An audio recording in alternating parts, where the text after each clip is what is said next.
안녕하세요. 저희는 코트라 서나마 DT 소모임의 뭄바이 이동현, 벵갈루루 조주연, 다카 김종원, 카라치 정주원, 서나마 본부 김한나입니다. 벌써 올해 초 시작된 코로나가 내년 초에도 지속될 것이라고 합니다. 서나마 본부는 올해 3월 말 서나마 소비재 화상 상담회와 설명회를 시작해서 연중 계속해서 화상 상담회를 실시하고 있습니다. 이렇게 사업을 하면서 알게 된 노하우를 우리 직원분들과 나누고자 이렇게 동영상을 제작했습니다. 약 10분 정도의 동영상이니 집중해서 들어주시면 감사드리겠습니다. 줌의 사용 흐름도입니다. 이 한 장에 오늘 제가 말씀드리고자 하는 모든 내용이 포함되어 있습니다. 먼저 줌으로 회원 가입하시는 것은 무료입니다. 무료로 회원 가입하실 때 입력하시는 아이디는 이메일이고 비밀번호 앞자리는 무조건 대문자입니다. 통역사 분들께 아이디와 비밀번호를 드리고 호스트 권한을 부여하는 경우가 있는데요. 비밀번호를 5회 이상 틀리면 30분간 사용이 불가능하니 조심하시기 바랍니다.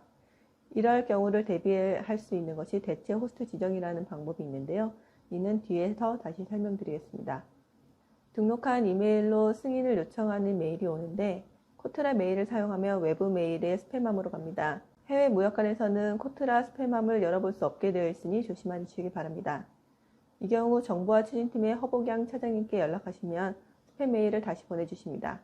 그렇지만 시차로 시간이 좀 걸릴 수 있으니 급하게 만드실 때에는 지메일 등 외부 메일을 사용하시는 것이 좋습니다.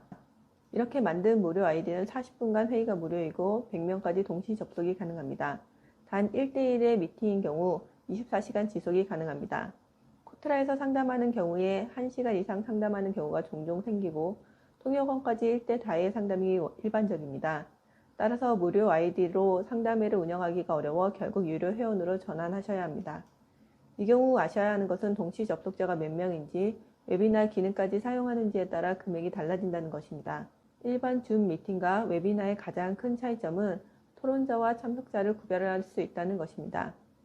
일반 줌 미팅은 모든 참석자가 화면을 켜고 발언도 할 수 있는 반면 웨비나로 하는 경우에는 토론자로 지정된 사람만 화면과 발언 기능이 주어집니다. 그리고 Q&A 기능도 별도로 사용할 수 있습니다.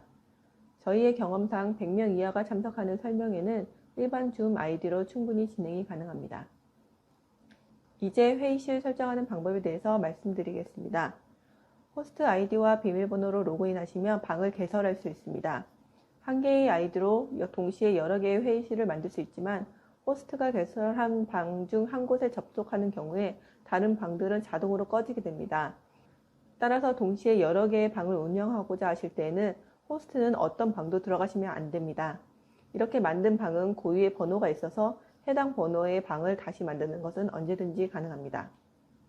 회의실을 만드실 때 참가자로 들어오는 사람에게 접속할 때 인적사항을 입력하도록 할 수 있습니다.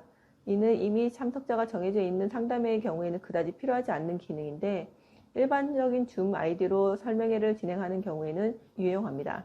오프라인 설명회와 비교하면 명함볼 역할을 한다고 생각하시면 됩니다.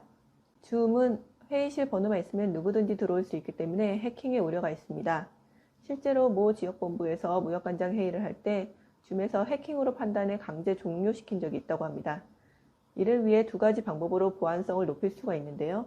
첫 번째가 비밀번호를 설정하는 방법입니다. 비밀번호는 줌에서 자동으로 부여하는 번호로 사용할 수도 있고 별도로 지정할 수도 있습니다. 두 번째 방법은 대기실을 운영하는 것입니다. 저는 개인적으로 대기실을 좋아하는데요. 그 이유는 비밀번호를 알려주지 않아도 되고 호스트가 대기실에 있는 사람을 회의실로 옮겨주기만 하면 되기 때문입니다. 저희는 보통 통역사에게 호스트 권한을 주는데 가끔 통역사분께서 대기실에 있는 사람을 인지하지 못하는 경우가 있어요. 이럴 경우에는 대기실에 사람이 들어오면 효과음을 줄 수 있도록 알람을 설정할 수 있습니다. 실제 회의를 시작하기 전에 또 한 가지 해두면 좋은 기능은 기본 소통의 이름과 프로필 사진을 바꾸는 것입니다. 이름은 회의실에 들어가면 바로 보이는 이름이고 이 이름은 회의실 안에서도 자유자재로 바꿀 수 있지만 회의에 들어가기 전에 바꾸는 것을 추천드립니다. 프로필 사진도 설정해 놓으면 좋은데요. 이는 회의실에 들어갔을 때 화면이 비활성화하는 경우 보여지는 모습입니다. 프로필 사진이 없는 경우에는 이름이 크게 보입니다. 저는 프로필 사진에 제 개인 사진보다는 글로비 사진을 넣는 것을 좋아합니다. 회의실에 입장했을 때는 줌 번호와 비밀번호를 받아서 들어가는 방법, 링크를 클릭해서 들어가는 방법, 직접 URL을 치고 들어가는 세 가지 방법이 있습니다. 보통 줌 번호는 10자리나 11자리로 구성되는데 10자리는 줌 아이디에 처음부터 부여된 고유 개인 회의 아이디이며 11자리 번호는 개인 회의 아이디를 사용하지 않는 경우에 랜덤하게 배정되는 번호입니다. 개인 회의 아이디의 경우 호스트 전 입장으로 되어 있으면 누구든지 호스트의 허락을 받지 않고 입장할 수도 있기 때문에 다수에 알려지지 않는 것을 추천드립니다.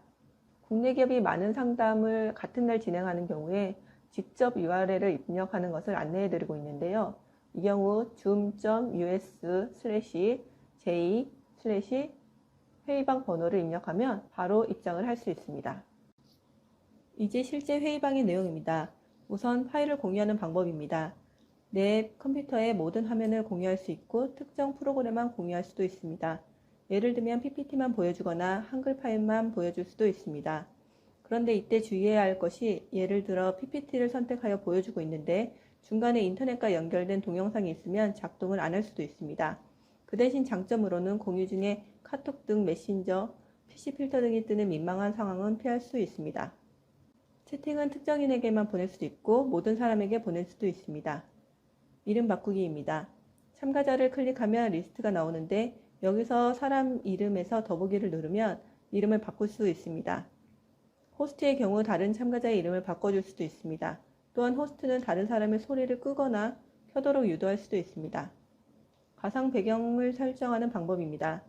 이 경우는 내가 어디서 회의를 참가하는지 알려주고 싶지 않거나 나의 소속 등을 홍보하기 위해서 사용할 수도 있습니다. 예를 들면 코트라 로고가 있는 모습으로 참가하면 코트라 직원인 것을 바로 알 수 있겠죠? 그 밖에 줌에 대해서 알면 좋은 팁 중에 하나가 휴대폰과 PC 버전의 차이를 아는 것입니다. 가장 큰 차이는 다른 작업을 하는 경우 휴대폰은 카메라가 자동으로 꺼지고 소리만 들리는 반면 PC 버전은 창을 전환해도 카메라가 꺼지지 않습니다. 그리고 한 화면에서 볼 수 있는 사람의 수가 다릅니다. 사실 저는 휴대폰과 PC를 동시에 접속하는 것을 좋아하는데요. 휴대폰은 카메라를 자유자재로 움직일 수 있고 PC는 전체 참가자를 한눈에 보는 것이 편리하기 때문입니다. 같은 링크로 여러 명이 동시에 접속 가능하다는 것이 줌의 장점입니다. 앞에서 말씀드렸던 대체 호스트 기능을 설명해 드리겠습니다. 여러 개의 줌 아이디를 동시에 운영해서 사업을 해야 할 때 알아두면 편리한 기능입니다. 어느 회의방에서 회의가 시작했는지 한눈에 알 수 있고 호스트가 비밀번호를 실수해 로그인이 잠기더라도 다른 아이디로 해당 회의를 시작할 수 있기 때문입니다. 줌 아이디를 무료에서 유료로 전환할 때 줌 아이디들은 어떤 소속으로 묶이게 되는데 디지털 팀에서 제공하는 아이디는 대부분 바이코리아로 묶여 있습니다. 이 경우 이 아이디들은 서로 대체 호스트로 지정할 수 있습니다. 대체 호스트로 지정되면 내가 만든 회의실이 아니더라도 접속 시 호스트 권한을 사용할 수 있습니다. 저는 요즘에 한국에 있는 가족들과 카카오 페이스톡보다 줌으로 대화하고 있는데요. 그 이유는 카카오톡보다 줌이 인터넷이 불안정해도 잘 연결되고 여러 명이 한꺼번에 접속할 수 있기 때문입니다. 최근에는 화상으로 회식도 하고 생일 파티도 했네요. 제가 줌의 홍보 요원은 아니고 앞으로 당분간 줌을 통한 화상 상담이 많이 진행될 것 같아서 저희의 지식을 공유해 드린 것입니다. 조금이나마 도움이 되셨기를 바라며 마치겠습니다. 감사합니다.